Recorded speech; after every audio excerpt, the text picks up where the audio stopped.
Doctora, buenos días, compañeros, buenos días. Vamos a exponer sobre quemaduras químicas. Como introducción, la quemadura química a menudo está relacionada con el trabajo y hay 5 a 6 millones de químicos conocidos y la cifra de quemados es de 2,1 a 6,5%. Son lesiones únicas que requieren tratamiento y manejo individualizado según el agente causal. Y en los países desarrollados representa el 4% de las admisiones a las unidades de quemados y en países subdesarrollados el 14%. Una variedad de los productos químicos se van a fabricar para uso doméstico, en agrícola, industrial y militar. De estos, 60.000 nuevos productos químicos son producidos cada año. Los principios de la gestión, la potencia, la concentración del agente tóxico y la duración del contacto van a determinar el principal grado de destrucción del tejido y es fundamental el tratamiento inmediato. Y los pasos para el manejo de las quemaduras químicas es asegurar la protección de los rescatistas y los trabajadores de la salud que van a estar a exposición. Retirar al paciente del área de exposición y quitar toda la ropa y las joyas. En la terapia activa se va a hacer una irrigación de todas las heridas y de las áreas expuestas a fondo con abundante agua, sobre todo en piel, en cara y en los ojos, si ha estado en contacto. Excepto va a ser esto por cal seca, por fenoles, por metales elementales. Para la protección de los proveedores, la ropa y el equipo son necesarios para proteger a la persona de la amenaza química o biológica. Esto depende del tipo de amenaza y de la duración de la exposición. Va a haber una clasificación de Administración de Salud y Seguridad Ocupacional en el nivel A, que se va a dar lo que es la protección máxima. En el nivel B, tiene que haber un traje de protección contra salpicaduras y no encapsuladas. En el nivel C va a tener que usarse un traje contra salpicaduras y respirador de media cara o cara completa. Nivel D, la ropa de trabajo, botas, gafas de seguridad, guantes, sin protección respiratoria. La eliminación de la sustancia química es necesario porque el daño tisular continúa mientras la sustancia química permanezca en contacto con la piel. Y la destrucción de la epidermis, esta va a permitir que las sustancias lleguen a la dermis y que es más permeable a las toxinas químicas. Esto puede permitir la absorción sistémica. Para garantizar una descontaminación completa, se debe quitar la ropa, cepillar todos los agentes secos y regar con abundante agua inmediatamente en el lugar de la exposición. El riego con agua se continúa a llegar al departamento de emergencia. En la irrigación, el riego es con abundante agua y esta va a diluir y eliminar la gran mayoría de los productos químicos, reduce la gravedad de las quemaduras y la duración de la hospitalización. También esta irrigación inmediata representa los primeros auxilios esenciales para las quemaduras químicas de la piel y los ojos. Va a reducir el riesgo de conjuntivitis crónica y ulceración corneal. Se debe usar agua moderadamente tibia en grandes volúmenes, pero a bajas presiones. Evitar la irrigación a alta presión, porque esto puede entrar más a la piel y salpicar a otras partes de la piel. Y así se puede expandir más la quemadura por ácidos. Y la descontaminación de la cara previene la inhalación o ingestión a cualquier toxina. Los ácidos fuertes concentrados como el ácido muriático, el ácido clorhídrico y el ácido sulfúrico pueden liberar calor debido a la ionización. Por eso algunos advierten contra el riego inmediato. En Europa usan la difoterine como una solución de irrigación de primera línea para exposición a químicos, para alcalinos y ácidos. Y es una solución quelante, anfótera, hipertónica y polivalente. Esto usan en las fábricas más que todo. Sí. La irrigación de la piel, para las quemaduras ácidas y alcalinas de la piel, se sugiere que una irrigación continua con agua hasta que el pH del tejido se vuelva neutral. Pero en las alcalinas es necesario un periodo de irrigación mucho más prolongado y pueden ser necesarias 2 horas o más de irrigación continua hasta que el pH del tejido expuesto a un álcali fuerte se vuelva a ser neutral. Y la neutralización de las quemaduras por álcali con ácido débil, como el ácido acético a 5%, que es el vinagre casero, puede ser un tratamiento útil.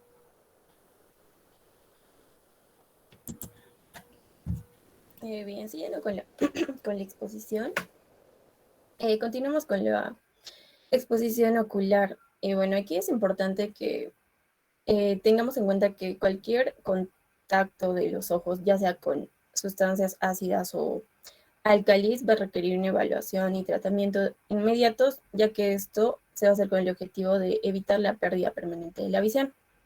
Ahora, es importante también tener en cuenta que la gravedad de las quemaduras va a depender de 3 puntos, que primero va a ser el agente involucrado, en segundo lugar va a ser la duración de la exposición, y como tercer punto es cuál ha sido la profundidad de penetración, si ha sido una lesión superficial o si ha sido una profunda. Ahora, para tener en cuenta algunas de las sustancias que causan mayor daño, pues, se encuentran dentro de los álcalis, por ejemplo, el hidróxido de amoníaco o el hidróxido de calcio. Dentro de los ácidos, el ácido acético o el ácido clorhídrico. Ahora, las lesiones que van a ser causadas por sustancias alcalinas van a ser un punto importante. Ay, perdón. Ahora, las lesiones químicas oculares generalmente se van a dar con mayor frecuencia en lo que son entornos residenciales, afectando principalmente a niños entre 1 y 2 años, que generalmente es por un descuido, ¿no? En los hogares.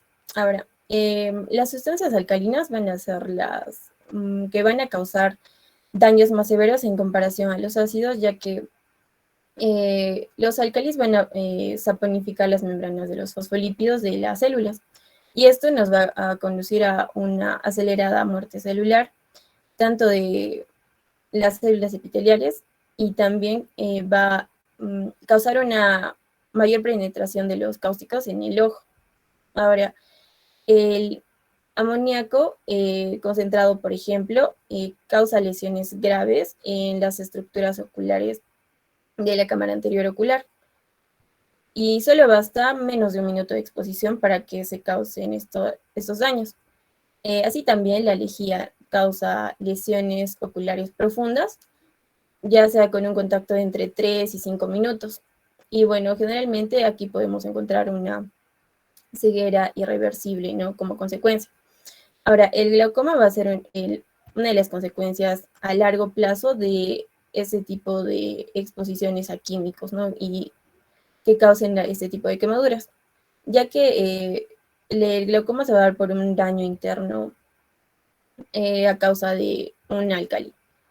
Ahora, en comparación a lo que ya les mencioné, las quemaduras por ácido van a causar necrosis, las cuales van a ser por coagulación y estas en consecuencia van a generar una ulceración y cicatrización de la córnea que va a amenazar la vista, pero generalmente estas se autolimitan. Ahora, los pacientes con quemaduras químicas en los ojos van a presentar algunos de los síntomas clásicos como son disminución de la visión, dolor ocular de moderado a intenso, blefaroespasmo, que va a ser la incapacidad para abrir los párpados, el enrojecimiento conjuntival y fotofobia. En los casos severos, como podemos ver en la imagen, sobre todo por exposición a álcalis, el ojo puede parecer blanco debido a una isquemia de la conjuntiva y de los vasos esclerales. Siguiente, por favor.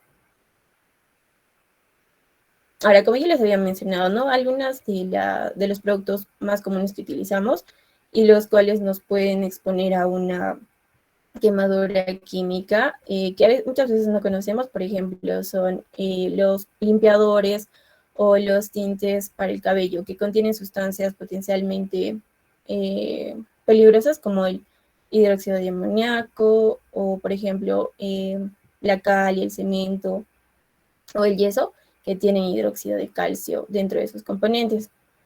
O, por ejemplo, los limpiadores de piscina, ¿no? Que contienen el hipoclorito de sodio o de calcio. Dentro de los álcalis y dentro de los ácidos, por ejemplo, lo que generalmente solemos usar, ¿no? Como son los limpiadores de inodoros, que por ejemplo contienen ácido clorhídrico, los removedores de moho, como que contienen ácido fluorhídrico, por ejemplo, o también ácido sulfúrico. Siguiente, por favor.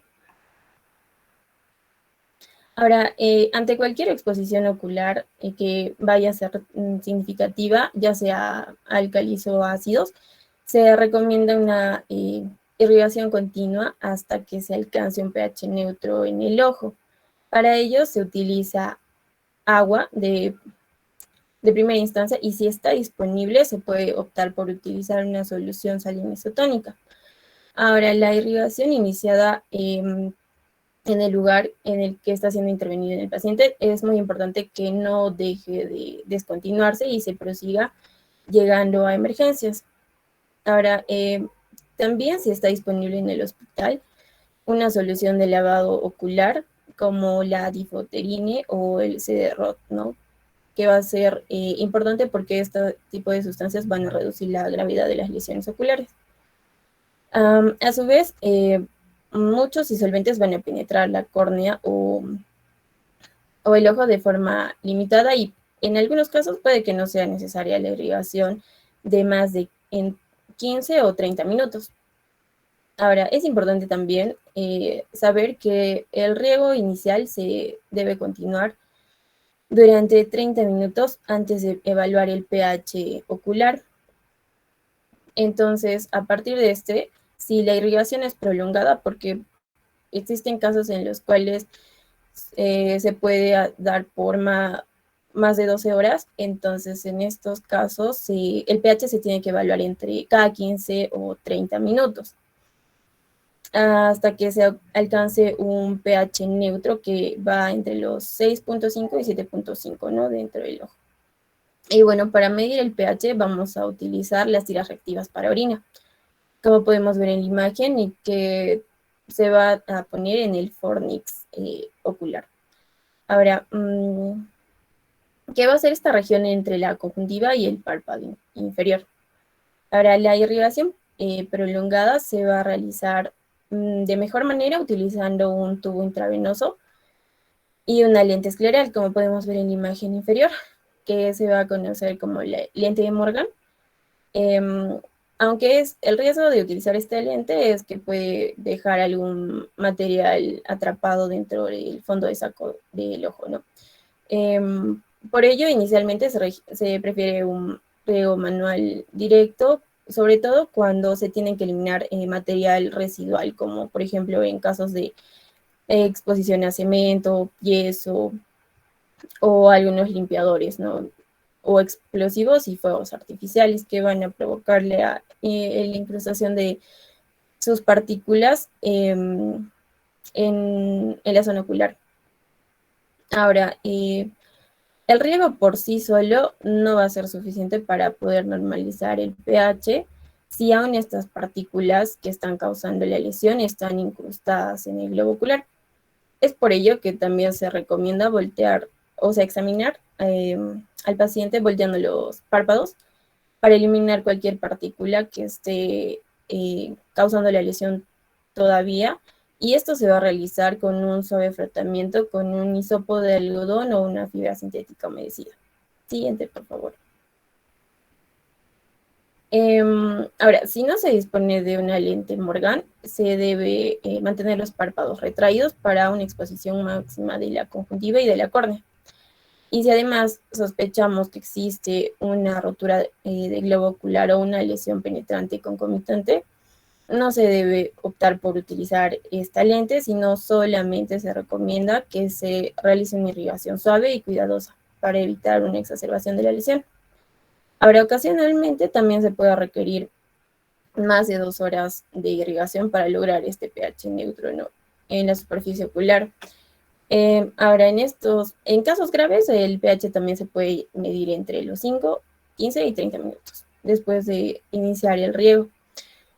Y esto para confirmar el mantenimiento del pH neutro.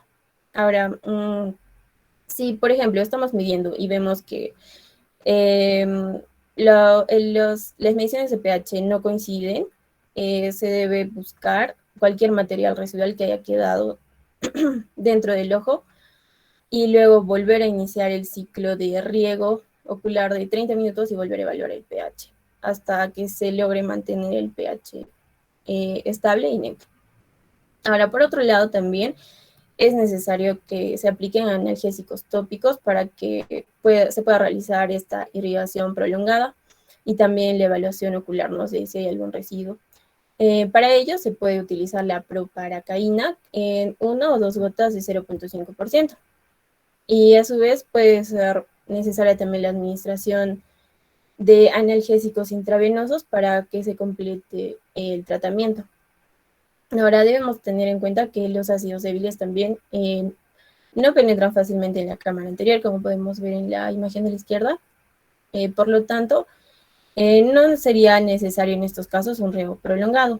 Sin embargo, a comparación con las quemaduras por álcali, aquí sí en estos casos se va a requerir una irrigación como mínimo entre 2 y 3 horas, independientemente del pH que se mantenga en la superficie del ojo, ya que es más importante que se normalice el pH de la cámara anterior, o sea, de los tejidos profundos, ¿no? Como podemos ver en la imagen de la derecha, tiene una penetración más profunda. Ahora, una vez que se ha completado la irrigación, se debe aplicar también un antibiótico tópico de amplio espectro, ya sea unguento de eritromicina o gotas de polimixina. Y también es importante que después de realizar todos estos pasos se derive a una consulta oftalmológica inmediata y obligatoria. Ahora, en ocasiones, bueno, ya les mencioné, ¿no? En algunas ocasiones las irrigaciones se van a extender por más de 12 horas, según la gravedad del caso. Siguiente, por favor.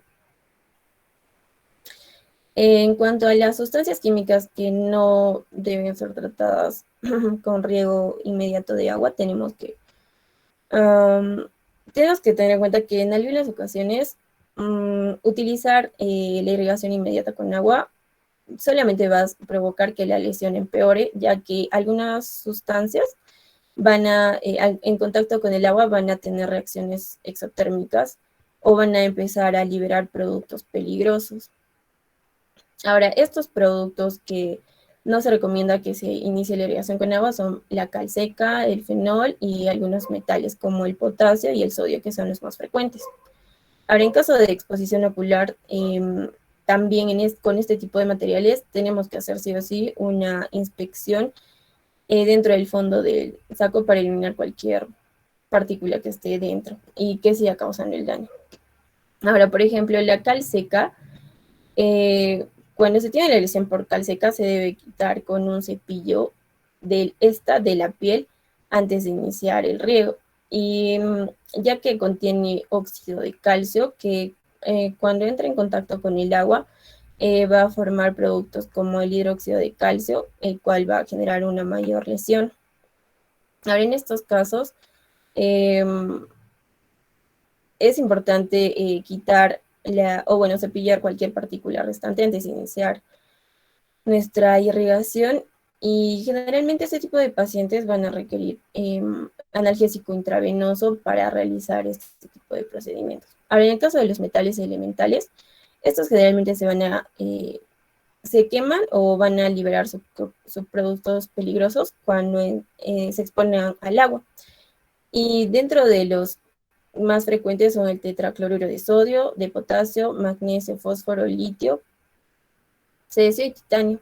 Ahora, todos los fragmentos de estos materiales se deben retirar cuidadosamente con pinzas secas y colocarse en una solución acuosa. En este caso se recomienda el aceite mineral. Una vez que se realizó este paso, el área afectada también se debe cubrir con aceite mineral para evitar una exposición al aire y a la humedad que genere mayor daño. Ahora, el aceite mineral se aplica y se puede volver a limpiar para garantizar que se eliminen todos los fragmentos del metal que queden, y en este caso puede ser necesario incluso un desbridamiento quirúrgico si los fragmentos están incrustados en la piel.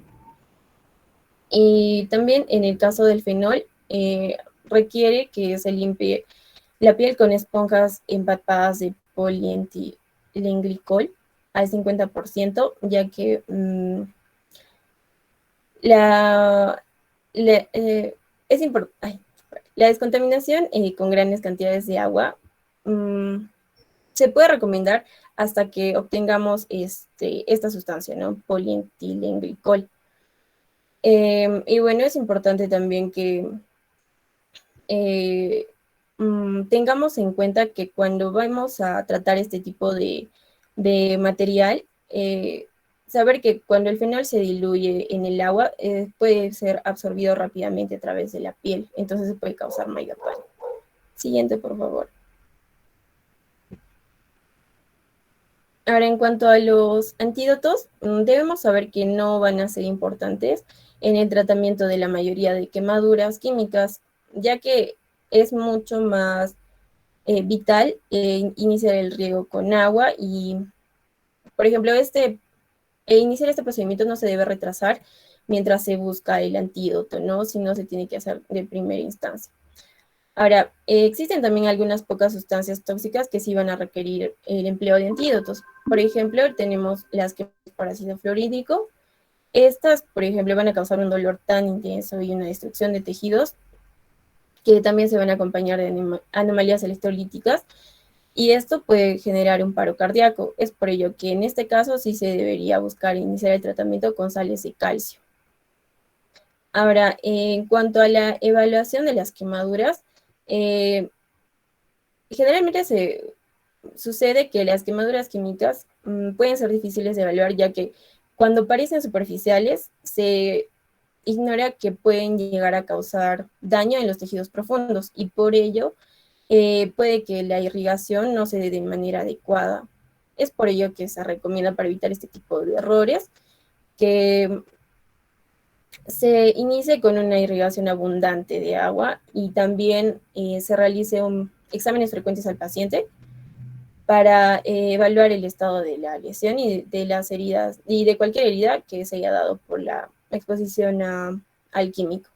Dentro de la toxicidad sistémica, los productos químicos tóxicos que son absorbidos a través de la piel también causan toxicidad sistémica, y en el caso de los vapores químicos inhalados, aparte de causar toxicidad sistémica, también causan lesiones pulmonares. Y bueno, uno de los dispositivos que se ha vuelto muy populares son estos cigarrillos electrónicos, ¿no? En los cuales se tiene que tener en cuenta que hay muchísimos reportes en los cuales se han descrito quemaduras sufridas por la utilización de estos dispositivos. Ahora, sobre todo, como tienen baterías de litio, las explosiones por este químico han sido muy reportadas y, bueno, causan quemaduras térmicas significativas. Y además también provoca la absorción de otros productos químicos que se encuentran dentro de su composición, dentro de la batería, ¿no? Como pues son el cobalto y el manganeso, que se han encontrado en niveles elevados en el plasma de los pacientes. Eh, Siguiente, por favor.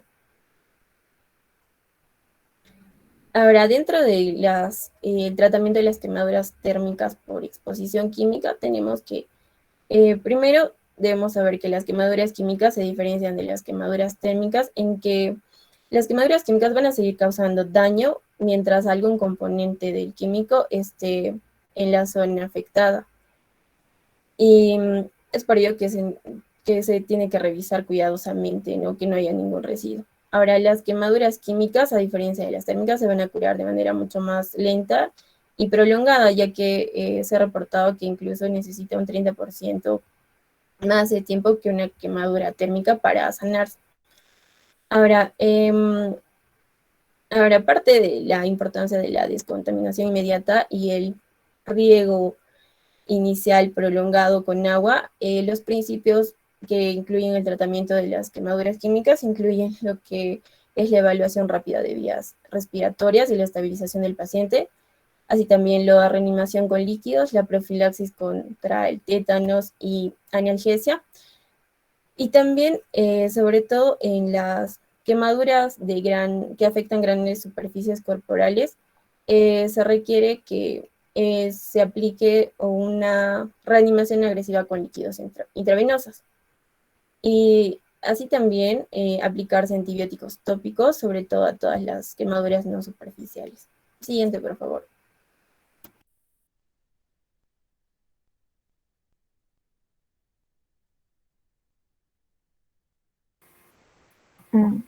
Bien, ahora a mí me va a tocar hablarles de lo que es los agentes y tratamientos específicos. Mi compañera ya les habló anteriormente de una forma general, ¿no? Yo les voy a hablar de los más comunes.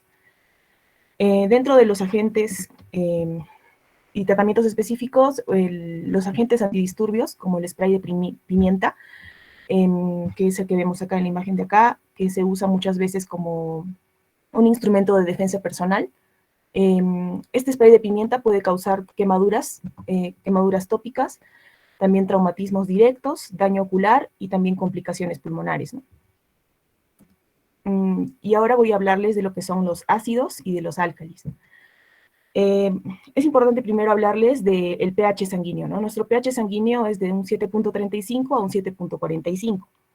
El pH de nuestra piel va más o menos promedia más o menos un 5.5. Cuando el pH de ciertas sustancias suelen ser menos de 5 cuando el pH de ciertas sustancias suele ser menos de 5 o más de 9, es aquí donde estos productos se vuelven dañinos para nuestra piel y producen quemaduras y, bueno, daño, ¿no? En general. Los ácidos son ácidos inorgánicos e inorgánicos. Estos ácidos desnaturalizan las proteínas de la piel y esto va a hacer que provoque la necrosis por coagulación, ¿no? El agente involucrado a menudo va a determinar el color del coágulo. Por ejemplo, el ácido nítrico provoca lo que es una escara amarilla y el ácido sulfúrico va a provocar una escara negra o marrón. Estos ácidos también producen, es más frecuente las quemaduras por ácidos que por álcalis, y el tratamiento inicial en la mayoría de casos consiste, como comentó mi compañera, en un riego extensivo, ¿no? Con agua. Ahora, dentro de los más comunes, voy a hablarles del ácido sulfúrico. Este ácido sulfúrico es un agente oxidante y corrosivo. Es utilizado en la industria como productos de limpieza, en detergentes, en baterías, en pinturas y como fertilizantes, ¿no? En el agro. Inclusive, su producción viene a ser un índice del grado de industrialización de un país, ¿no? Y este ácido sulfúrico lo que hace es deshidrata las células carbonizándolas y oxidándolas. Acá podemos ver una imagen acá abajo de un hombre que está quemado por ácido sulfúrico, ¿no? Acá se puede ver necrosis por ácido sulfúrico. Otro agente es el ácido clorhídrico o muriático, que también es un producto que se utiliza muchas veces para limpieza, para desinfección y para tratamientos de aguas, ¿no?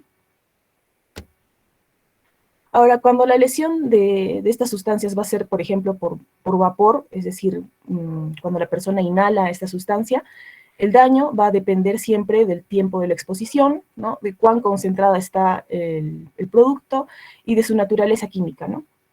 Cuando la lesión va a ser por un líquido, es importante siempre proteger las manos, cortar la ropa y un secado rápido, ¿no? Es importante siempre hacer el baño profuso con agua durante media hora y también es importante decir que no se usan agentes neutralizantes, porque al usar estos agentes neutralizantes uno podría empeorar la situación, ¿no? Es importante que este lavado sea rápido, inmediato. Se recomienda que siempre sea, sobre todo en los primeros 3 minutos antes que esta sustancia siga penetrando los tejidos, ¿no? Y cuando es una lesión por sólido, se tiene que hacer un lavado abundante por media hora y se cubre esta quemadura con apósitos húmedos. Existen líquidos y gases a presión que pueden producir quemadura por un enfriamiento que puede complicar lo que es el daño clínico. Ahora, si la persona también ingiere esta sustancia, muchas veces por accidentes, ¿no? Niños, sin saber, ingieren estas sustancias, se recomienda evitar el vómito, porque esto haría que el retorno de la sustancia siga quemando el esófago, ¿no? Y es importante también observar la mucosa oral, ver si hay presencia de leucoplaquias, que confirmarían el diagnóstico, ¿no? Como ven en la imagen de acá. Y está contraindicado también las sustancias aceitosas, oleosas, que estas sustancias pueden facilitar la penetración del agente quemante. Ahora, el ácido fluorhídrico, que es otro ácido también común, es un ácido inorgánico que es altamente corrosivo. Cuando este ácido entra en contacto con la piel, va a provocar lesiones tipo locales y también reacciones sistémicas que son potencialmente mortales, ¿no? Este ácido fluorhídrico también se utiliza en muchos productos de limpieza y también en grabado de vidrios, ¿no? Como pueden ver acá. Y bueno, las concentraciones del 15% más pueden causar síntomas de una forma inmediata. Este ácido fluorhídrico también penetra rápidamente a través de la capa epidérmica en la dermis y también más profundamente. Provoca lo que es lesiones oftálmicas y lesiones pulmonares. Lesiones oftálmicas cuando hay exposición tópica y lesiones pulmonares cuando ya existe inhalación del vapor, ¿no? Del ácido fluorhídrico. Ahora, al ser un agente más corrosivo, tiene un mecanismo de acción más complejo también, porque tiene una alta concentración de iones libres de hidrógeno. Esto hace que sea muy, muy corrosivo el ácido fluorhídrico, inclusive semejante a un ácido sulfúrico y al ácido clorhídrico. Los iones fluorido van a penetrar profundamente en los tejidos y estos hacen que se capte calcio y magnesio, y esto va a alterar la función de la membrana celular.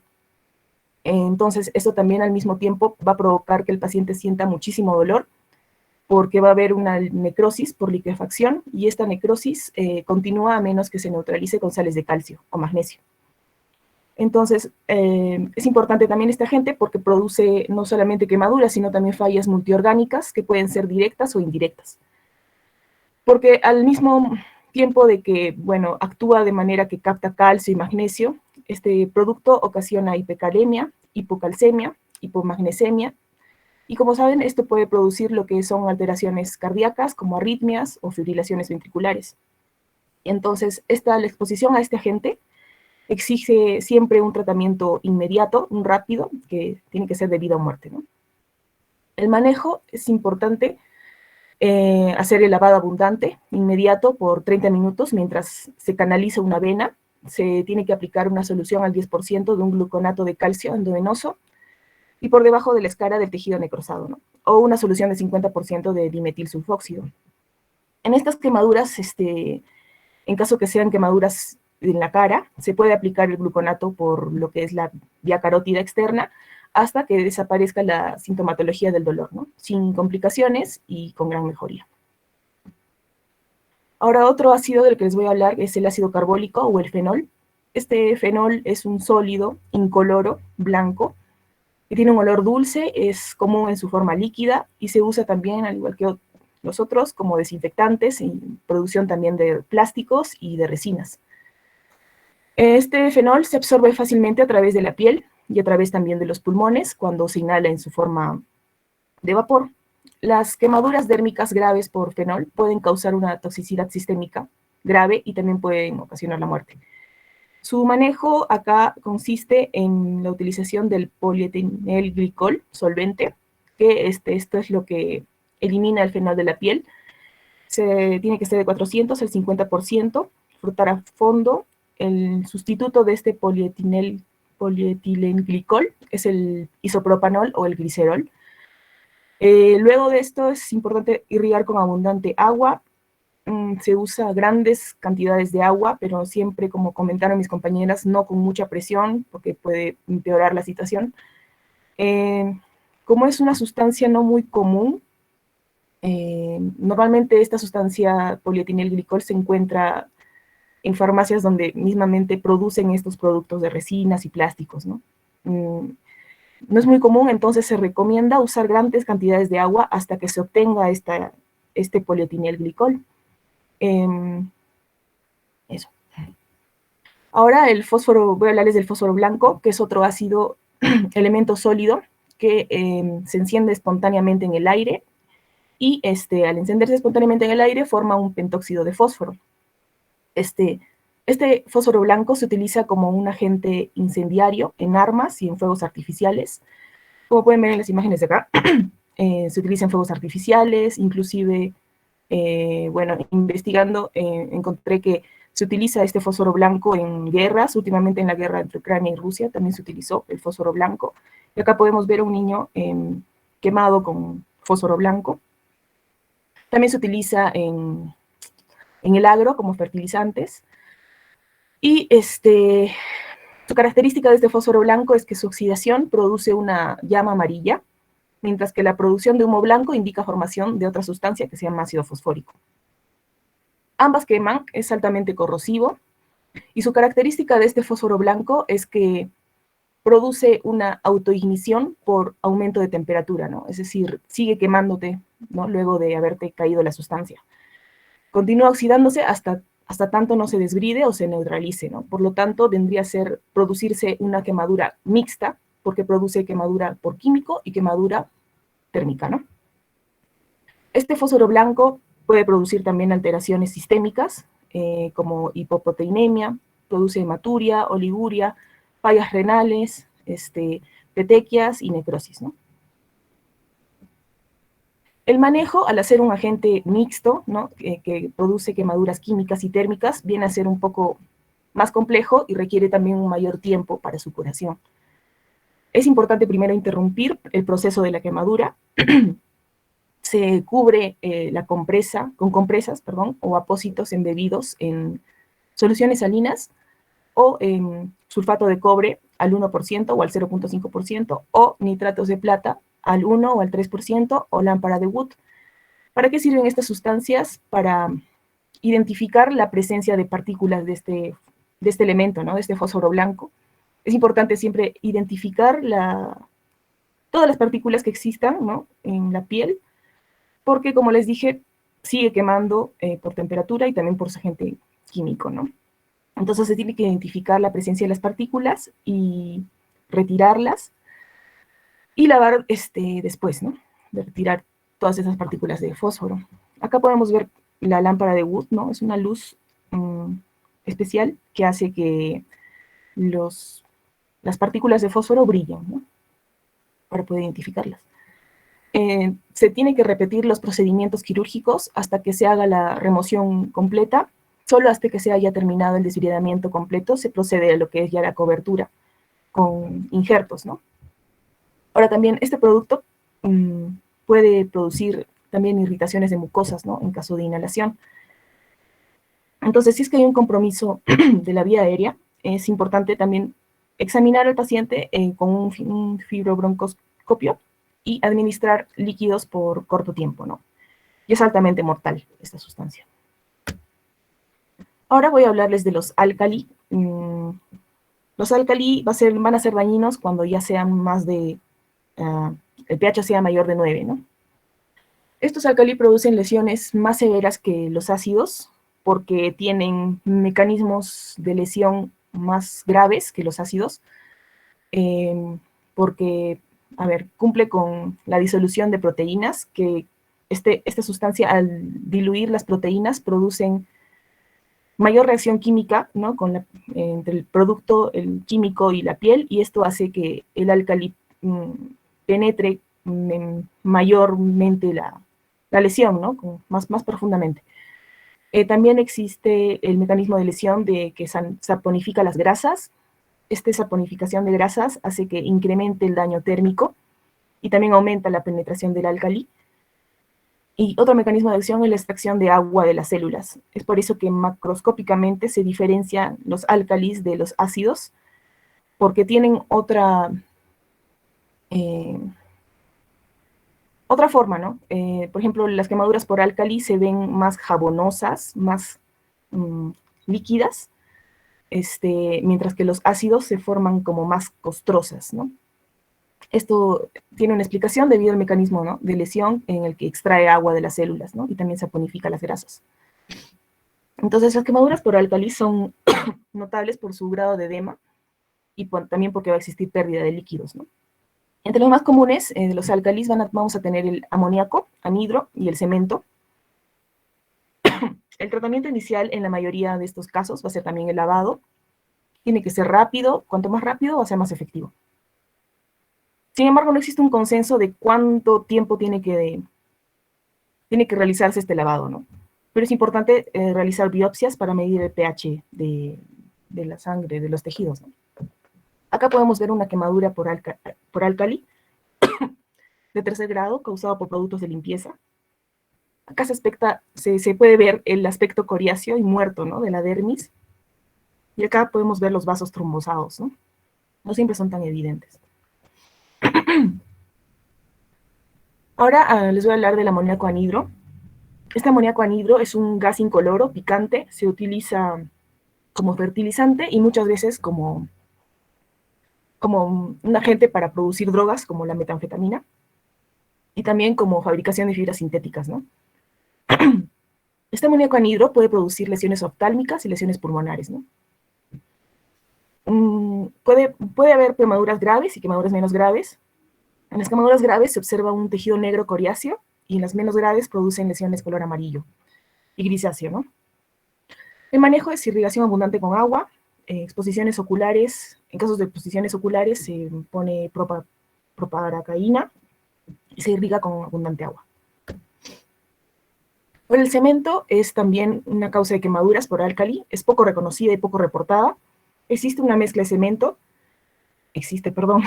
cemento puede tener un pH inicial de 10 a 12, pero puede aumentar hasta 14, ¿no? Esto puede producir quemaduras muy fuertes.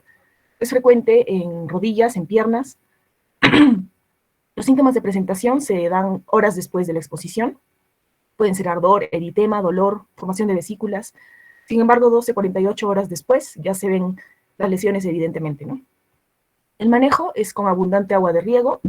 En caso de exposición ocular, también inspeccionar y frotar los ojos con fondos de saco, ¿no? Es por ello que es importante educar a las personas que trabajan en esta labor, que tengan siempre guantes, ¿no? Nunca se les ve a los albañiles con guantes.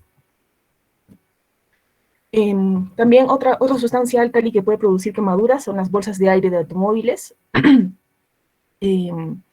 Estas bolsas de aire que pueden observar que se encuentran en los carros pueden perforarse y liberan una sustancia que es ácida de sodio o hidróxido de sodio, que puede ocasionar lesiones químicas y lesiones térmicas. Es importante preguntar si es que la bolsa de aire estaba perforada, ¿no? Entonces, esta quemadura. También los hidrocarburos. Sabemos que los hidrocarburos son ubicuos, se encuentran en miles de productos, en productos de limpieza de cocinas, en solventes químicos, productos para automóviles. Estos hidrocarburos causan lesiones en la membrana celular y también producen disolución de lípidos, lo que resulta en necrosis de la piel. También, mediante una exposición prolongada, se dan quemaduras de espesor total. Se absorben fácilmente, pueden también producir toxicidades sistémicas, lesiones pulmonares, neurológicas, renales, cardiovasculares, hasta intestinales, ¿no? El tratamiento de ambos es también con abundante irrigación de agua. Y eso sería todo. Gracias.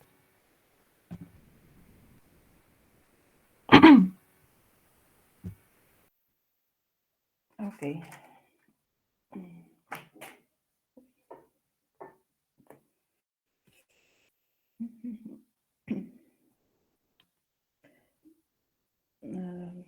Sus compañeros han hecho hincapié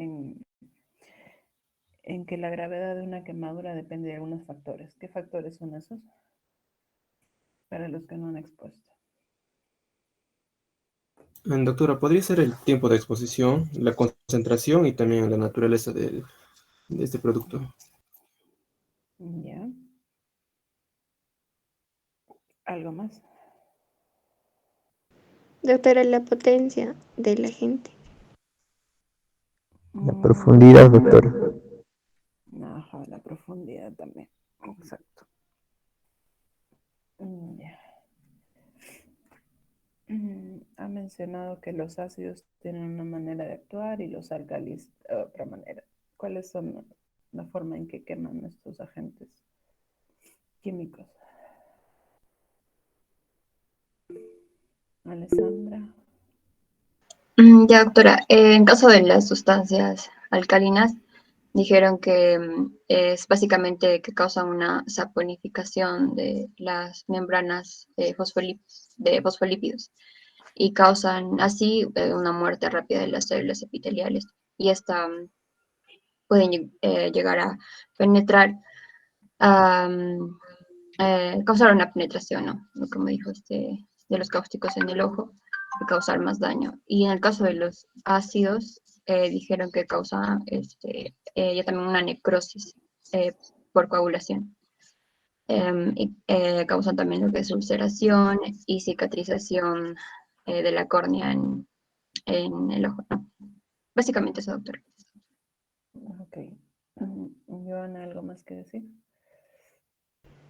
En cuanto a lo que dijo, doctora, Joana primero. aparte de que haya una saponificación de grasa, también puede haber extracción de agua de las células y lo que mencionó también la disolución de las proteínas, que básicamente ese mecanismo haría que se profundice más la lesión. Ya. Flor. Doctora, en el caso, por ejemplo, de los ácidos, como ya le dijeron mis compañeros, lo que van a hacer es provocar una necrosis por coagulación y van a desnaturalizar las proteínas de la piel. Estas van a producir más quemaduras que los álcalis y el tipo de coágulo o el color del coágulo va a involucrar el tipo de ácido que va a presentarse en caso de la quemadura. En cambio, los álcalis pues van a tener tres mecanismos de lesión, que va a ser básicamente la saponificación de la grasa, van a extraer agua de las células y van a diluir las proteínas.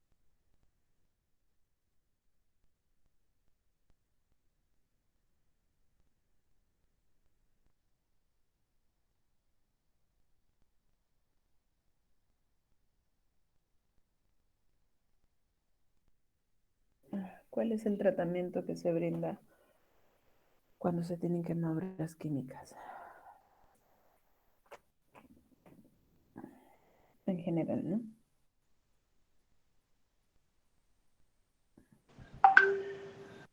A ver, Joana. Pero uno de los mecanismos sería el uso de agua, agua constante. También de esto va a depender de la gente, ¿no? Es la irrigación por 30 minutos. En caso de que haya una lesión en el ojo, se puede hacer una irrigación de 30 minutos con agua o solución salina isotónica. Y en este caso también se tiene que medir el pH cada 5, 15, 30 minutos y también estas se hacen a través de tiradas reactivas urinarias. Además, se tiene que hacer una analgesia para, para hacer la irrigación y también extraer algunos cuerpos extraños que haya en la conjuntiva. Y también es necesario los antibióticos si van a ser lesiones profundas. Ok, Luisa.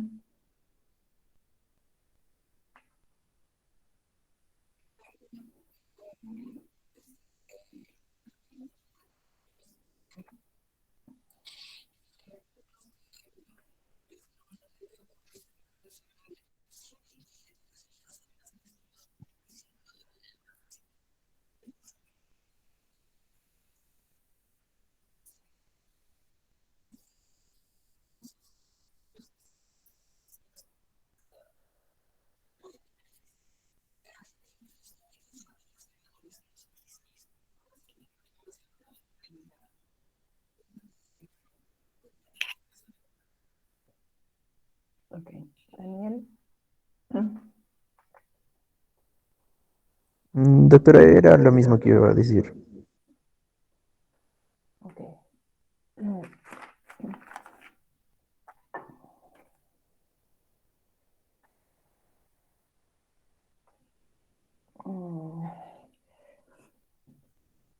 Tus compañeros mencionaron también que hay algunas sustancias específicas para algunos agentes.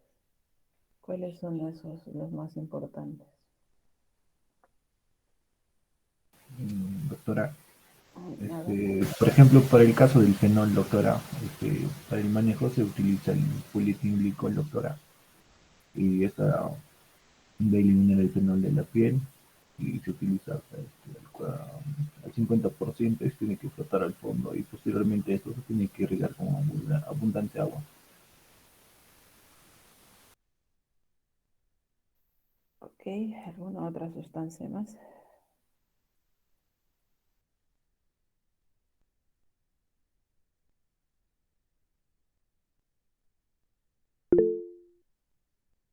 Ivana. Doctor, el ácido fluorhídrico, que en este caso podría tener complicaciones sistémicas, alteraciones conjuntivales y pulmonares, pero un agente, el tratamiento que se debe hacer es lavado de 30 minutos y administra también gluconato de calcio. Ya. A ver, Flor. Doctora, también dentro de los agentes especiales se encuentra el ácido sulfúrico y el ácido clorhídrico, que como ácidos pues van a también causar lesiones por quemaduras.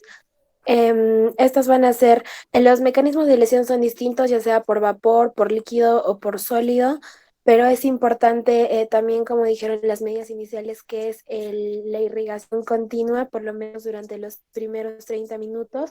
Y es importante, por ejemplo, no utilizar los agentes neutralizantes y en caso de ingestión evitar el vómito y observar siempre las mucosas orales. Y también va a estar contraindicado el uso de sustancias oleosas porque estos también van a facilitar la penetración del agente quemante, que es en este caso pues los ácidos sulfúrico y clorhídrico. A ver, Flor.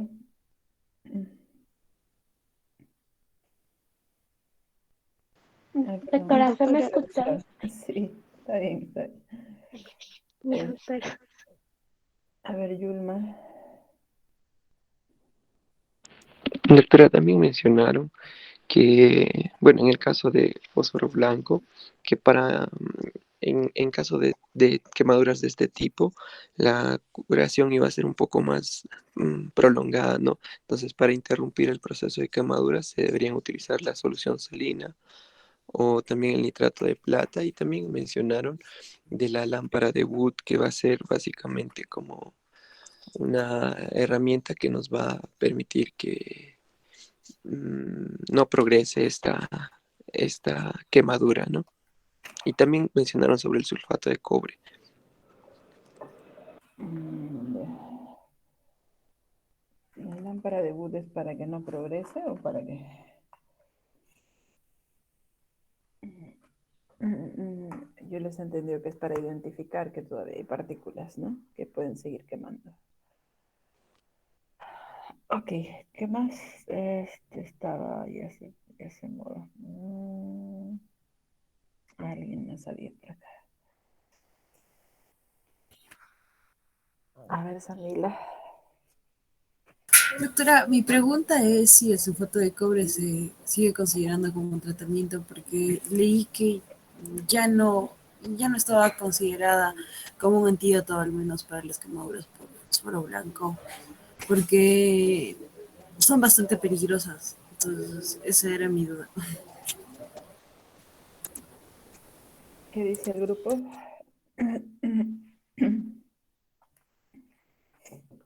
Ya no se considera como un antídoto, doctora, porque exacerba la lesión. Ok.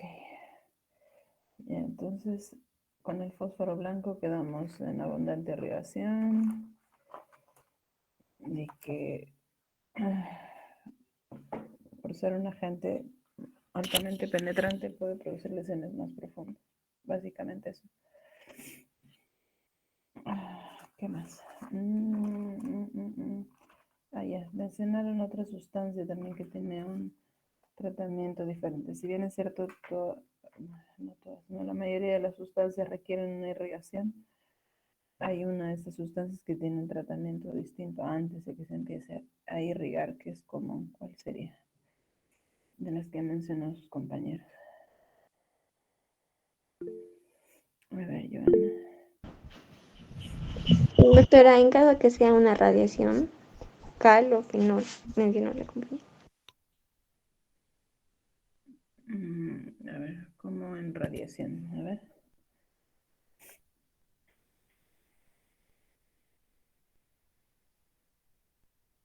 En la radiación, ¿cuál sería la conducta diferente?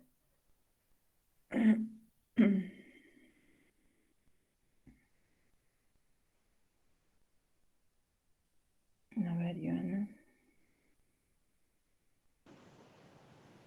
En este caso, doctora, se tiene que hacer una monitorización de la y también, bueno, se tiene que proteger al personal si el paciente es radiactivo y se tiene que hacer una descontaminación de la periferia. Ya, la quemadura por radiación es otro asunto. Ok, después vamos a hablar de eso. Después mencionaste la cal y algo más. ¿Qué más dijiste?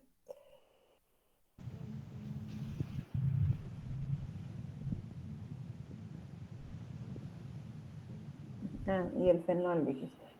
Ya, respecto a la cal, ¿cuál es el comportamiento? ¿O qué es lo que se tiene que hacer? A ver, Grady. Doctora, en la cal, cuando hay exposición a la cal, se cepilla primero la lesión antes de entrar en contacto con el agua.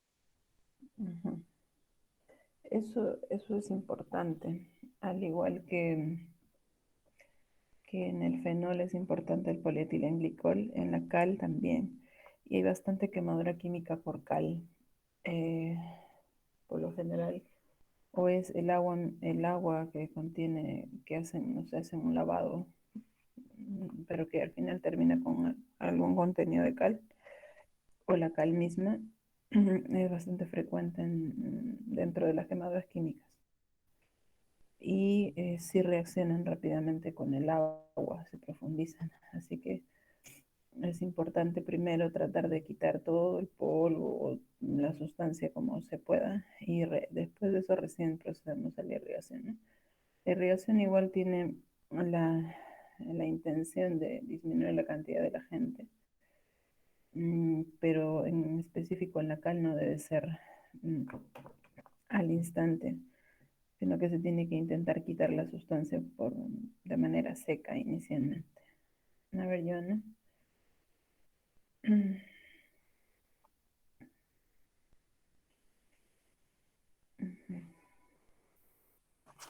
Ok, se han quedado congelados. Yo creo que eso es lo más importante en quemaduras químicas. A ver,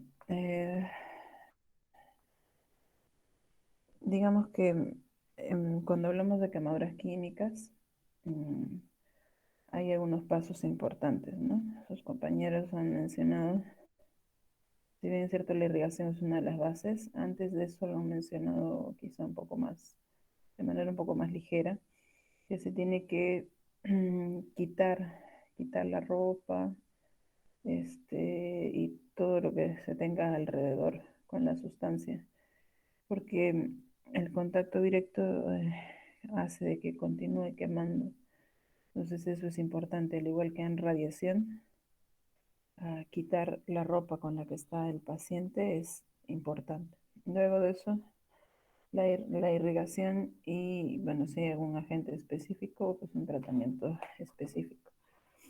Es importante cuando viene un paciente preguntarle si conocen el antídoto, porque si bien es cierto, la irrigación es lo más importante, y aunque el agente neutral no es exactamente lo principal, sí es importante porque hay algunas sustancias totalmente raras que desconocemos, y en las grandes empresas que trabajan con ellos sí conocen el agente neutralizante.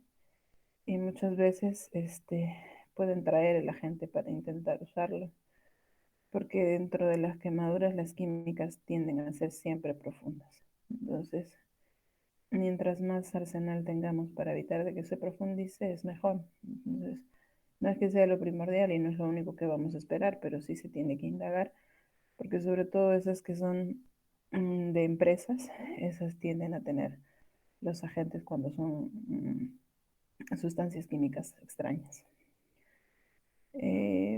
Básicamente eso, solamente recordar quitar la ropa, irrigar, tratar de indagar respecto a si hay algún antídoto que nos pueda ser útil.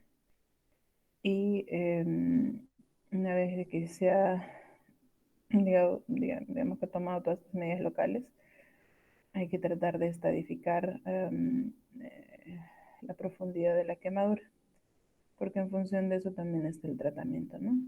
No siempre una quemadura química es profunda de inicio, pero por seguridad se debería o internar o finalmente observar en un periodo corto al paciente, dado que la quemadura por lo menos de un 80-90% se profundiza siempre.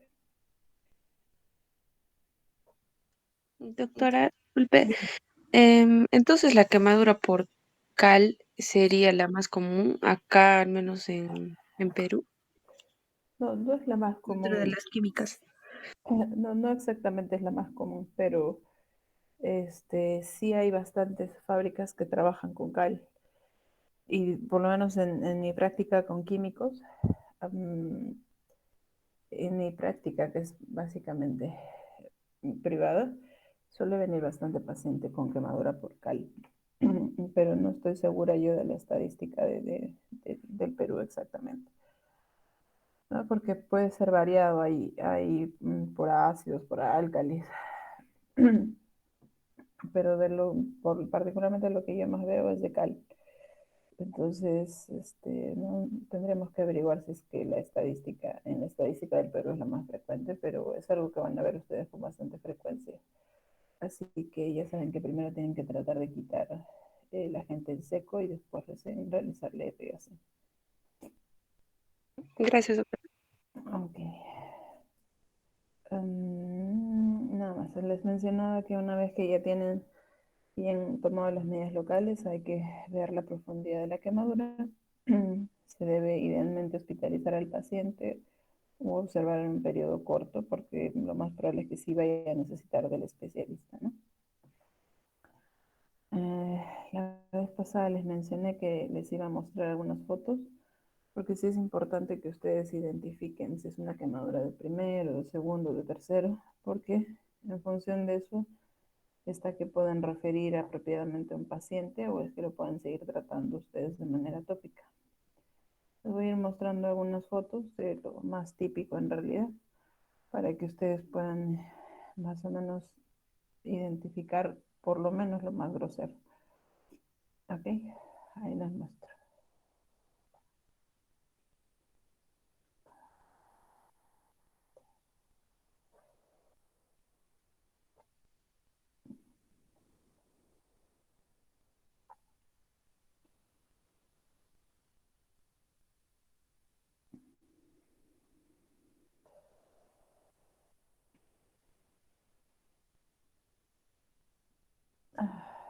Como les menciono, he puesto fotos bastante comunes, groseras, como para que no tengan que, para que conozcan lo más típico y en función de eso puedan hacer su evaluación. ¿Esta qué tipo de quemadura sería? De primer grado, doctora. Ajá. ¿Qué características tiene una quemadura de primer grado? Rojizo, doctora. Bien, el color, ¿qué más? El eritema, ¿no? Esas son las quemaduras de primer grado. ¿Y qué otra característica tiene? Doctora, viene a ser doloroso y solo afecta lo que es la epidermis, no es superficial. Ok, dos características importantes son el color y el dolor. Mientras más superficiales sean las quemaduras, más dolorosas tienden a ser. ¿Esta qué tipo de quemadura es?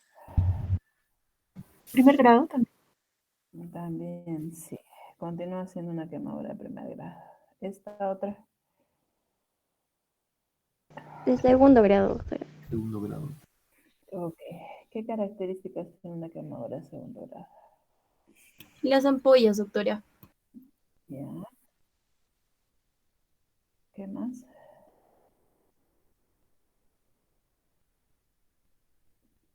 ¿La inflamación, doctora? El, el cambio de color, doctora, también.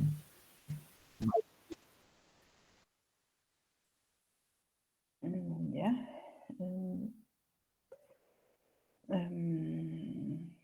En todas las quemaduras se repite lo mismo, ¿no? El eritema. Y ya a partir del segundo grado hay afectación de la ruptura de la piel, por lo tanto se generan ampollas, flitenas, algunas úlceras, y hay afectación de la epidermis y también de la dermis en grado variable. Y en función de esta afectación de la dermis, entonces podemos hablar de una quemadura de segundo grado superficial, intermedio o profundo. ¿Esta qué tipo de quemadura es? Ok, segundo grado. Esta otra.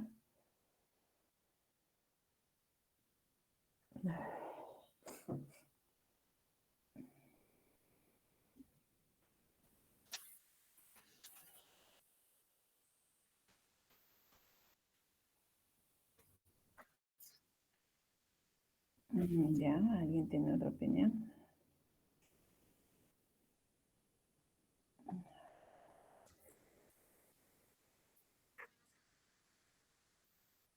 Ya.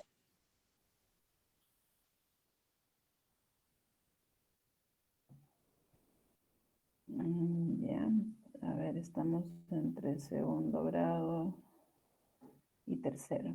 ¿Quién opina diferente o quién tiene alguna otra opinión?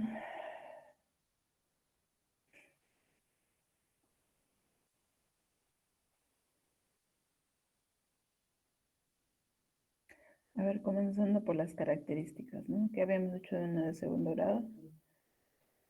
Ampollas. Ya, ¿qué más? Eritema, doctora.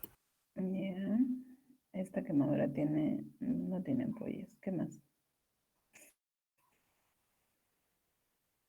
Yo les mencioné úlceras, ¿no? Las úlceras quiere decir que son áreas donde se ha perdido la piel. Y eso es lo que están viendo ustedes, áreas ulceradas, ¿no? Ya no hay piel en esa zona, por eso es que no les parece muy característico, que si no ven una ampolla creen que no es de segundo. En realidad sí es una quemadura de segundo, pero no es una quemadura de segundo grado superficial como las otras que han visto. Esta es una quemadura más profunda, ¿no? Por eso es que Shirley ha dudado entre si es una quemadura de segundo grado profundo o una de tercero. Es una quemadura de segundo grado profundo. Si ustedes la ven, no es un eritema, o sea, no está rojizo, digamos, más vivo como en las otras que han visto, sino ya tiene una tendencia medio blanquecina, sigue siendo rosada, pero como que tirando más a pálido. Entonces es una quemadura de segundo grado profunda. La brecha entre segundo grado profundo y tercero es cortita. Así que esas, si es que no se les da un tratamiento oportuno, si es que no se hidrata apropiadamente, si no se realiza una debridación del tejido superficial, tienden a profundizarse más y pueden eventualmente terminar en tercer grado. Las de segundo grado intermedio profundo son esas en las que claramente nos debemos al tiempo. Entre 2 a 3 semanas se tienen que observar, curar y etcétera, para ir viendo cómo evolucionan. Y en función de eso, ver si van a ser tributarios de algún injerto o no. Lo cierto es que una quemadura de segundo grado profundo es tributario de cirugía, porque se tiene que hacer, como les mencioné, quitar el tejido superficial. Ese tejido blanquecino que tienen ahí son escaras superficiales. Pero el debridamiento tiene que ser con bastante cuidado como para que se saquen capas bien superficiales. Y si no se está muy seguro, pues al inicio solamente es curar e ir observando cómo se van profundizando o si se mantienen como están, ¿no? Si se mantienen como están, eventualmente se le puede dar el chance de solamente curar y observar. Pero si llevamos algún cambio, definitivamente hay que hacer escarectomías tangenciales. Esta otra quemadura, ¿de qué grado es? Segundo grado, doctora. Segundo grado. Segundo grado. Sí, estas son de segundo grado. Tampoco están totalmente rojas, pero tampoco están totalmente pálidas, así que podríamos clasificarlas dentro de un punto medio, ¿no? Un segundo grado intermedio. Estas de aquí, no esta. ¿Qué quemadura es? Grado. ¿Segundo grado qué?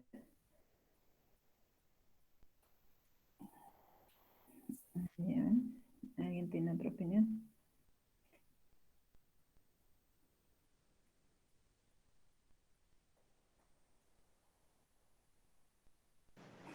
Doctora, si veo bien la imagen, también hay ampollas en cual consideraría una quemadura de segundo grado superficial. Ya, ¿alguien más tiene otra opinión?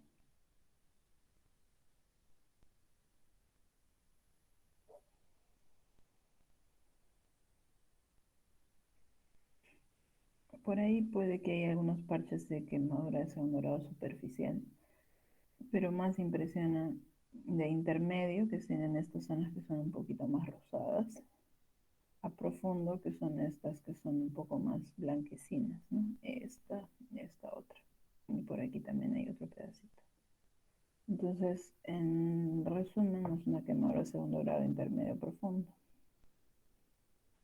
Esta otra quemadura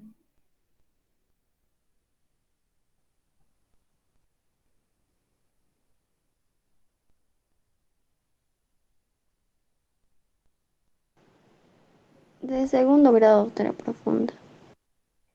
ya, ¿alguien tiene alguna otra opinión?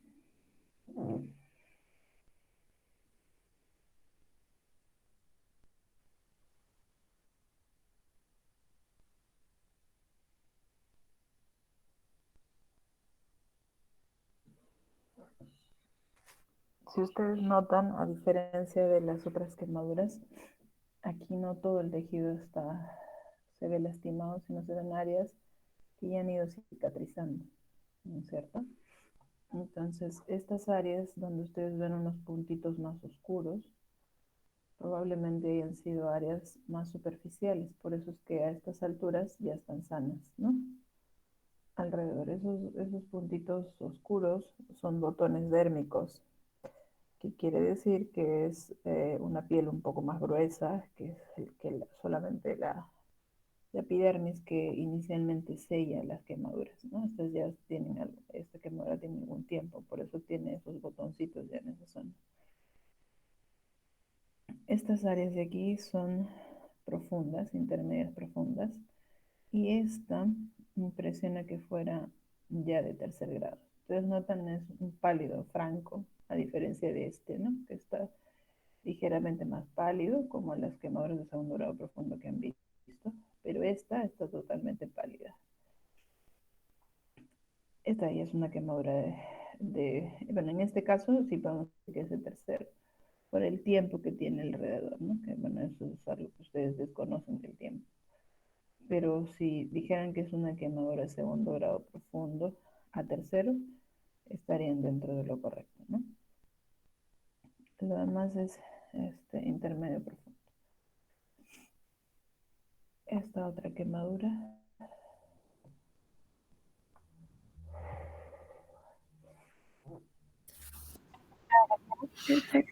Tercer grado. Ya, alguien tiene una Tercer opinión grado. diferente. Ya.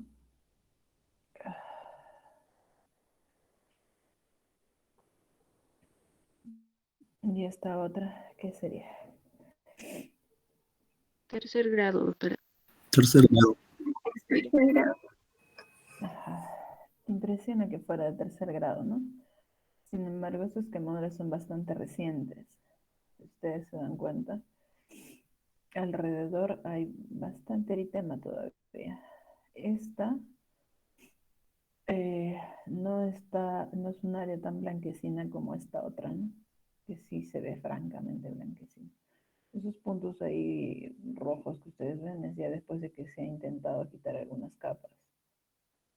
Cuando nosotros hacemos la escarectomía tangencial, lo que buscamos es un sangradito que llamamos tipo rocío. Debe ser un sangradito bien puntiforme. Estas áreas, a pesar de que uno ve y dice, ah, ya está sangrando, no es el término donde debería quedar la limpieza. Se tiene que seguir quitando tejido muerto, porque ese sangrado grueso no nos quiere decir que todavía hay tejido dañado. Pero como les decía, entre esta pierna de aquí, que se ve algo rosado alrededor, un poco más pálido hacia el centro, y esta otra, sí hay una diferencia, ¿no? Aquí se ve bien blanco. Entonces, por eso les decía, la brecha entre un segundo grado profundo y uno tercero es bien cortita. Incluso para nosotros es un poco difícil de distinguir a veces. Y lo vamos haciendo en función del tiempo y de cómo evoluciona. Si entre las dos tuviéramos que clasificarlas, pues esta es de segundo grado profundo y esta sí ya es una quemadura de tercer grado.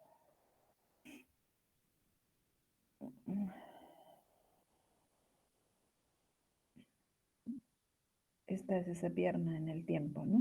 En el tiempo. Ya hemos hecho escarectomías y ya tienen otro aspecto. En el tiempo están evolucionando. Esta de aquí, un poco más favorable que esta otra, aunque esta sí se nota que se han sacado capas. Ustedes se dan cuenta aquí en este bordecito hay como un relieve, ¿no?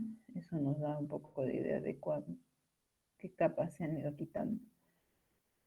A diferencia de lo que podría ser, digamos, estas áreas que se ven un poco más lisas, ¿no? Aquí es donde se nota que sí se han ido sacando capas. Por la extensión, probablemente ese paciente vaya a necesitar injertos, ¿no? ¿Estas qué tipo de quemaduras son? Ahí también ya han estado en tratamiento, por eso no se notan mucho. Pero ahí, si ustedes notan, hay diferentes colores en todas las zonas, ¿no?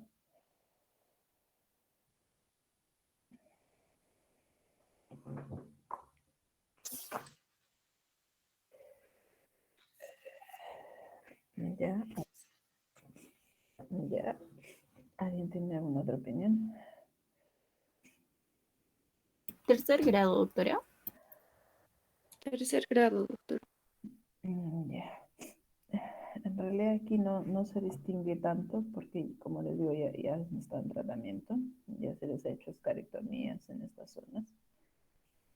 Ah, en esta zona de aquí es una quemadura de segundo grado profundo. Ustedes ven, ya hay algunos botoncitos, ¿no? Hay algunas zonas donde se ve el sangradito, pero no tan grosero como este de acá, ¿no?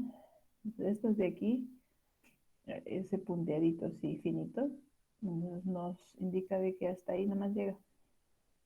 Estos que son más profundos, esos punteados grotescos, son de quemaduras más profundas. Y dentro de estas, pues esta área se ve un poco más profunda incluso, porque esto todavía no ha sido sometida a tratamiento. Entonces hay quemaduras de segundo grado profundo a descartar quemaduras de tercero, que serían estas de acá, ¿no? Hay a veces un pequeño problema al identificar quemaduras de segundo grado profundo y de tercero, sobre todo en este tipo de pacientes. En los pacientes que tienden a tener una tez trigueña, morena, porque cuando solo pierden la capa de la piel, a diferencia de una persona de piel clara, no lo van a ver totalmente rosado. Apenas a veces le cae un poquito de agua, se irrigó, pero igual se perdió un poco de la epidermis y el lecho tiende a ser un poco pálido por su tono de piel. Entonces, en ese tipo de personas hay que ser un poquito más reservados, ¿no? Y antes de decir fríamente que es una de tercer grado, es mejor indicar que es una de segundo grado profundo, a descartar de tercero, y lo que les comenté, que está en función del tiempo. Entonces, eso es un concepto que tienen que tener metido, ¿no? Cuando tengan pacientes, si sospechan de que es una quemadura de segundo grado profundo, o más profunda de lo usual, sin que necesariamente tenga que ser de tercero, ya saben que tienen que referirlo al especialista porque es bastante probable que termine siendo una de tercero. Y recordar que en los morenitos hay que asociar un poco el tiempo de exposición, el agente con el que se ha quemado y el tiempo, para que puedan decir de manera fría que es una quemadura de tercero o una quemadura de segundo grado. Porque esa es una de las confusiones que hay cuando nosotros trabajamos con los médicos de la emergencia. Muchas veces ya perdió la piel y de frente, como lo ven pálido, dicen es una quemadura de tercero. Pero por ahí no se percatan de esos otros detalles que les menciono, ¿no? El tiempo de exposición, el agente es importante. En este caso sí son quemaduras profundas porque este paciente se ha quemado con cal, por ejemplo. Pero si yo tuviera esto mismo de repente en un paciente que se ha quemado con agua y que no ha sido mucho tiempo y que probablemente nos dice que sí está en el agua, etcétera, entonces sería un poquito más reservada en mencionar y lo más probable es que le dijera que fuera una quemadura de segundo grado profundo porque nos tocaría observar todavía cómo va. ¿Esta qué tipo de quemadura sería? Tercer grado, doctor. Tercer grado, doctora. Tercer grado, doctor. Ok.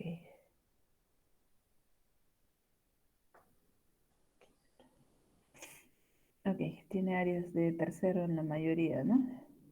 Por ahí hay algunas de segundo grado aquí en esta área. Pero estas estos son tejidos más pálidos, más nacarados, que lo que nos demuestra es que son escaras, ¿no? ¿Qué características tienen las quemaduras de tercer grado?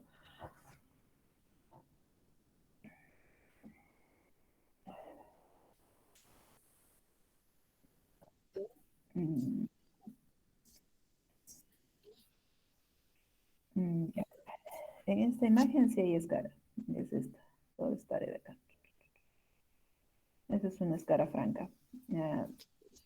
En la quemadura de tercero en general, ¿cuáles son sus características? Destrucción de toda la capa. Indoloras, doctora. Ya, eso es importante. Las escaras, la destrucción de la epidermis, la dermis, y que no tienen dolor, ¿no? Como son quemaduras profundas, no hay sensibilidad. Afectan, así como afectan los vasos, también afectan las fibras nerviosas, por lo tanto, no se, se pierde un poco la sensibilidad. Esta otra quemadura, ¿qué tipo de quemadura? Tercer grado, doctor. Tercer grado. Tercer grado, doctor. Así no hay forma de decir que no, ¿no? Ahí hay una escara franca, están viendo los vasos coagulados, el eritema que se ve alrededor. Esta es una quemadura de tercer grado que tiene ya algún tiempo. ¿Eso por qué? Porque ustedes se dan cuenta alrededor tiene como un eritema, ¿no?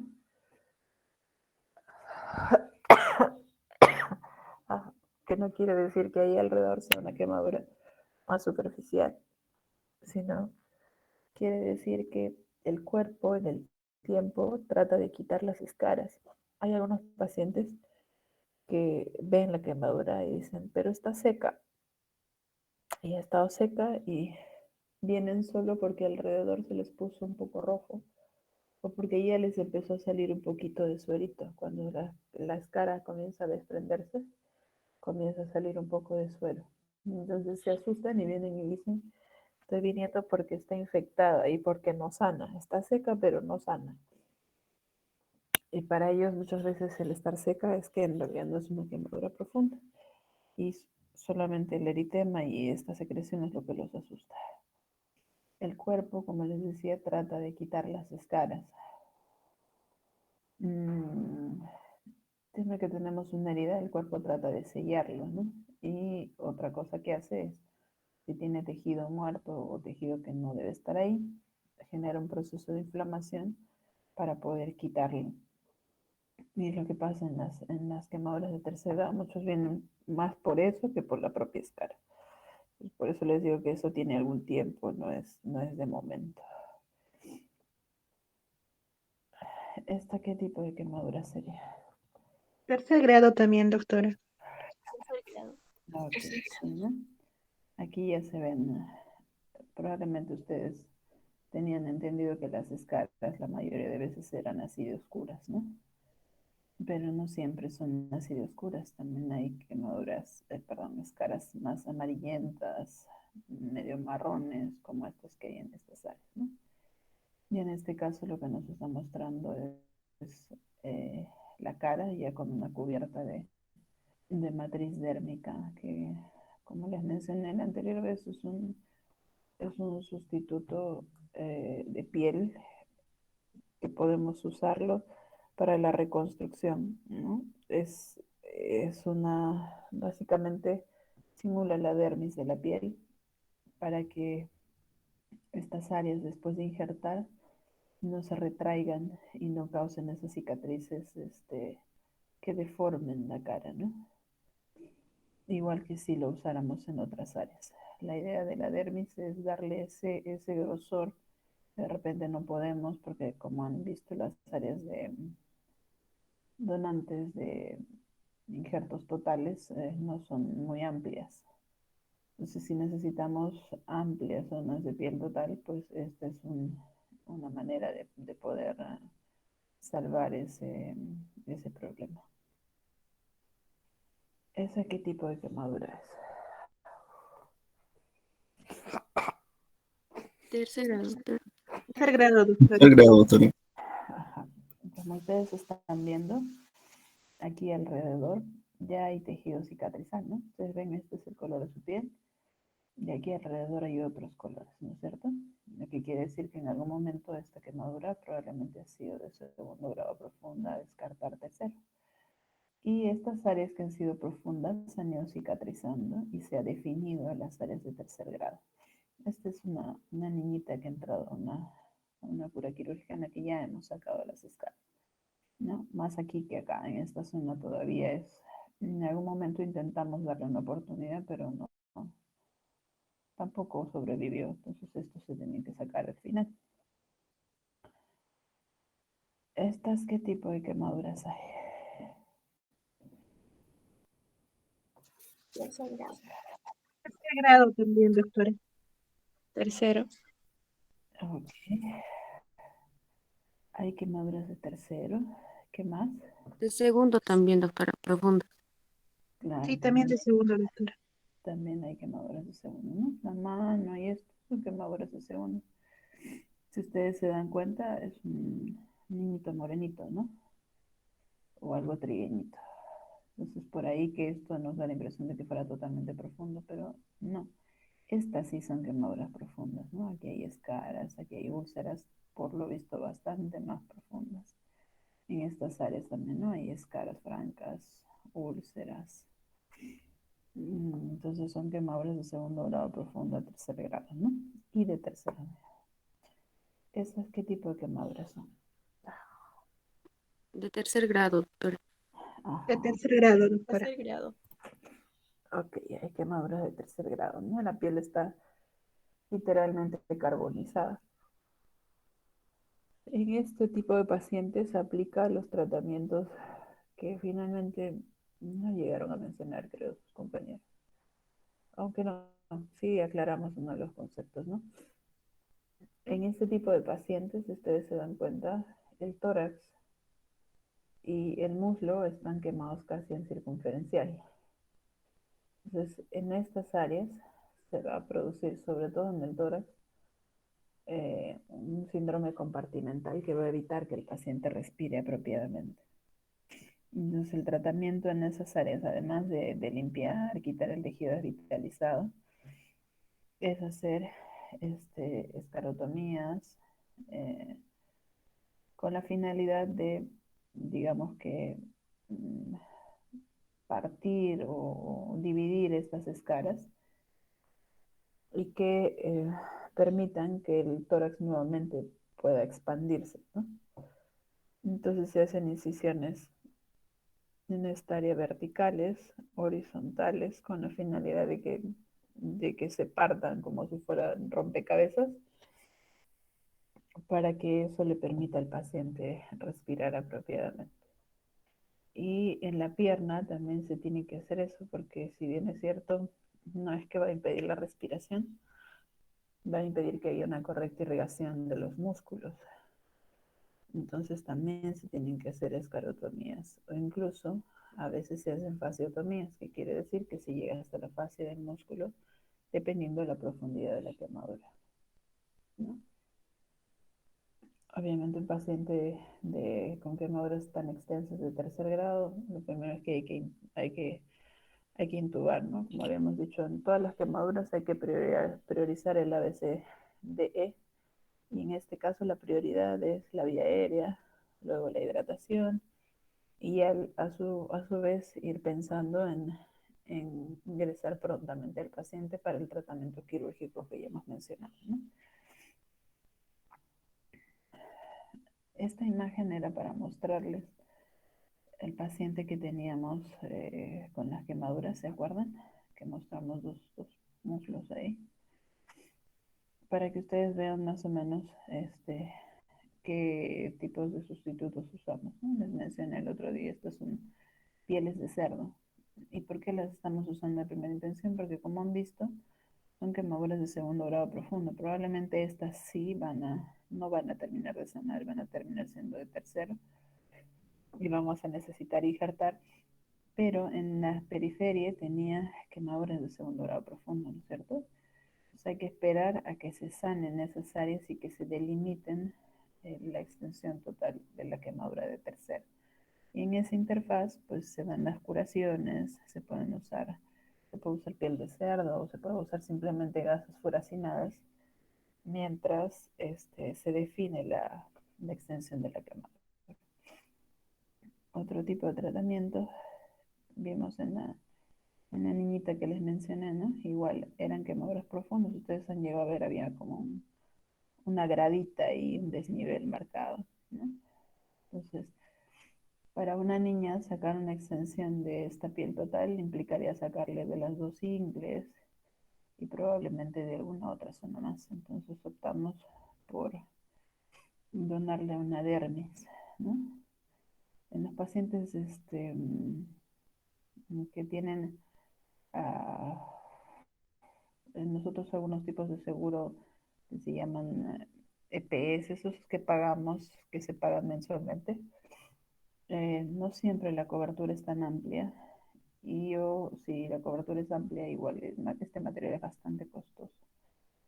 A veces lo que yo hago es de pacientes que tienen otro tipo de seguro, que son los de accidente laboral, como los de ese chico, por ejemplo, el anterior de los muslos. Ese tipo digamos, de seguros tienen una cobertura mayor. Y por ahí a veces hacemos este tipo de donativos, ¿no? Y terminamos evitando generarle cicatrices mayores a una niña que de por sí ya tiene el trauma con la quemadura. Esta es una dermis. La capa brillosa es una capa de silicona que tiene para proteger el material que está dentro hasta que éste se incorpore. La dermis, a diferencia de cuando tenemos un injerto de piel total, que toma entre 5 o 10 días que se incorporen hasta que está totalmente adherida.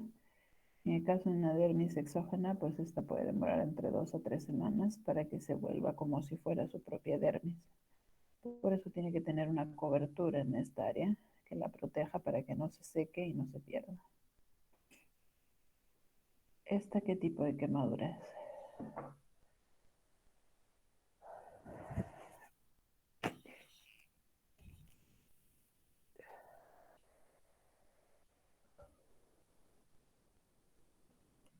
Tercero, doctor. Tercer grado, doctor. Ok. ¿Y por qué dicen que son de tercero?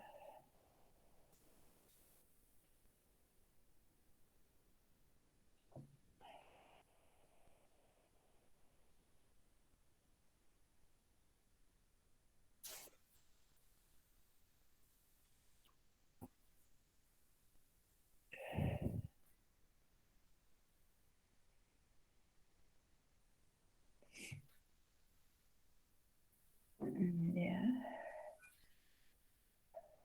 La primera observación de que son de tercero es más acertada. Pero, ¿por qué? ¿Y qué característica tiene este paciente diferente de las otras de tercera?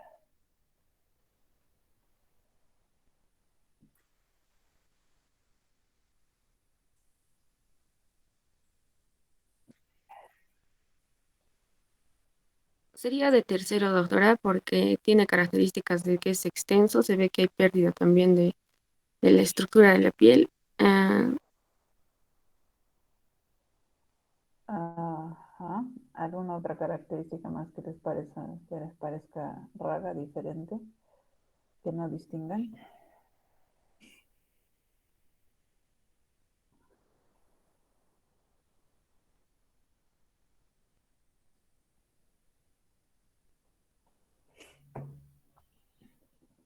Ustedes han aprendido que el eritema, que la úlcera, que la escana, ¿no? Hasta ahí llegaron.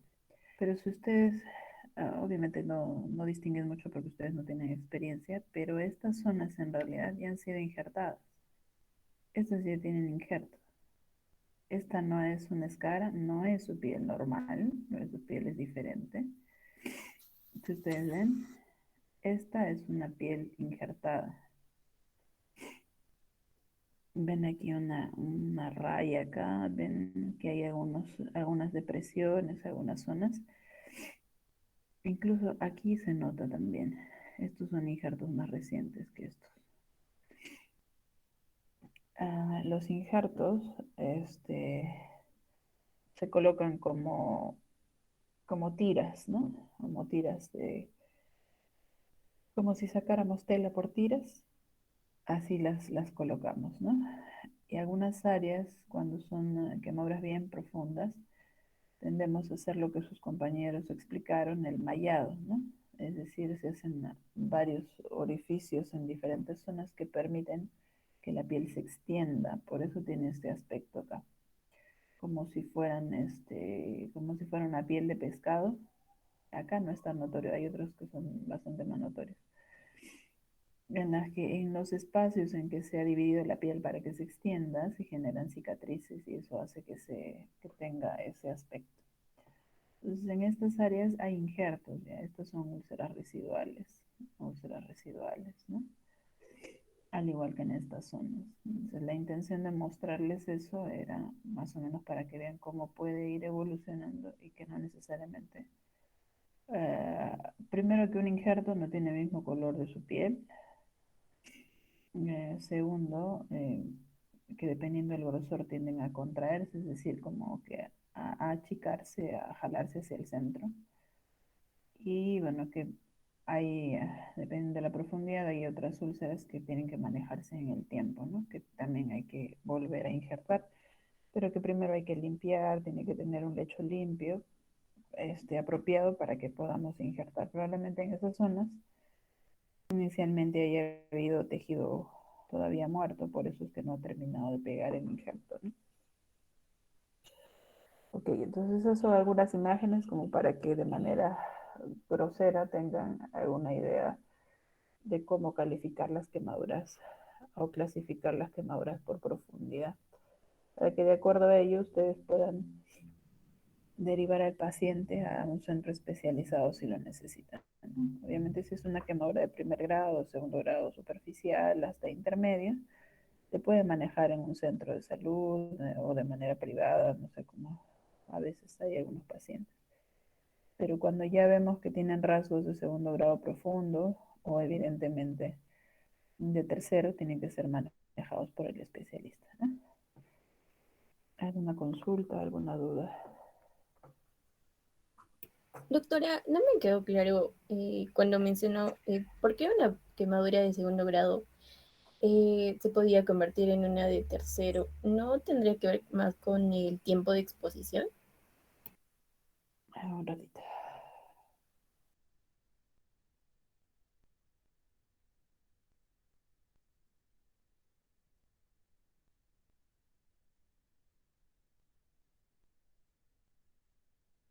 ¿Por qué una quemadura de segundo puede, puede tornarse en tercero?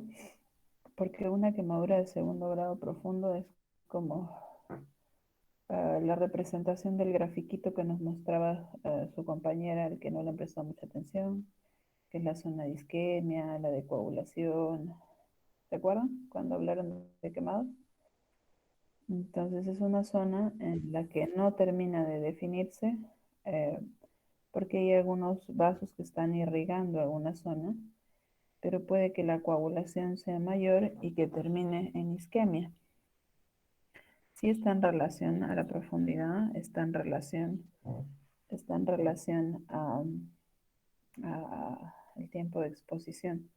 No hemos dicho exactamente que una quemadura de segundo grado profundo va a tornarse en tercero, sino que a veces es difícil de ver la diferencia macroscópicamente entre una quemadura de segundo grado profundo y una de tercero. Y lo que nos da esa diferencia es cómo evoluciona en el tiempo. Y además de otros factores, ¿no? O sea, dentro de la evolución de la profundidad, no solo actúan lo que es lo que hemos mencionado antes, ¿no? El tiempo, la gente, sino tiene que haber otros factores adicionales. Por ejemplo, en el caso de la niñita, cuando vino era una quemadura de segundo grado, pero esta niñita, por lo visto, no era no era una niñita bien nutrida, y eso hace la diferencia. El grado de nutrición, o si una persona tiene una enfermedad concomitante, etcétera, ese tipo de cosas también hacen la diferencia. Entonces, al inicio puede que sean unas quemaduras de segundo grado, por lo general tienden a ser intermedio profundas, no es que una superficial de pronto se va a convertir en una de tercera, ¿no? Tienden a ser esas que están al límite entre tratar de sobrevivir y no, las que por otras causas terminan convirtiéndose en tercero. Es decir, que el cuerpo no tiene lo suficiente como para terminar de mejorar esas áreas. Entonces, no es que necesariamente se tengan que convertir, sino en aquellas en las que tenemos duda de qué tan profundo sean, hay que observarlas porque el tiempo es la que finalmente nos dice, no, si era una de tercero o las características concomitantes la convierten en una de tercero porque hacen que el cuerpo sea insuficiente de mejorar estas quemaduras de segundo grado profundo. Gracias, doctora. Ok. ¿Alguna otra pregunta?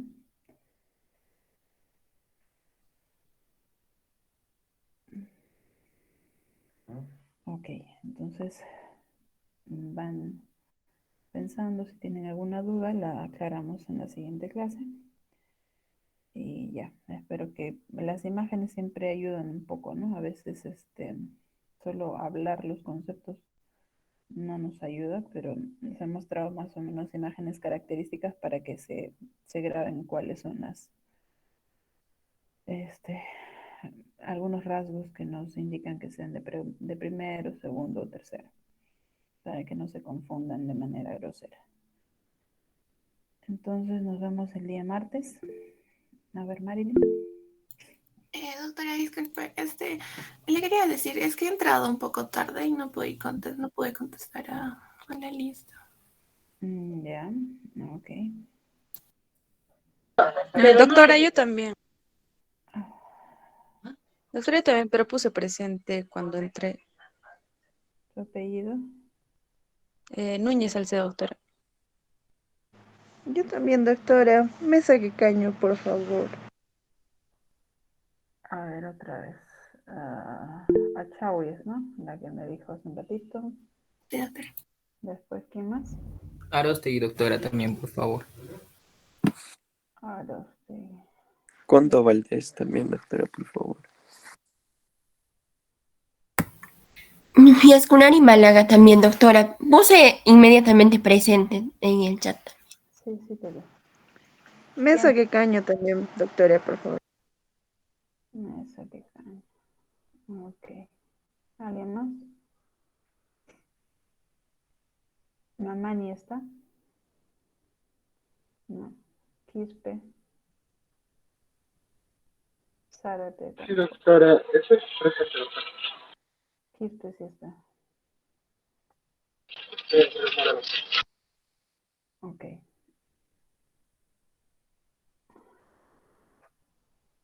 Tienen que procurar ingresar a tiempo a las clases. No, esta vez les estoy considerando, dado que es una clase reprogramada.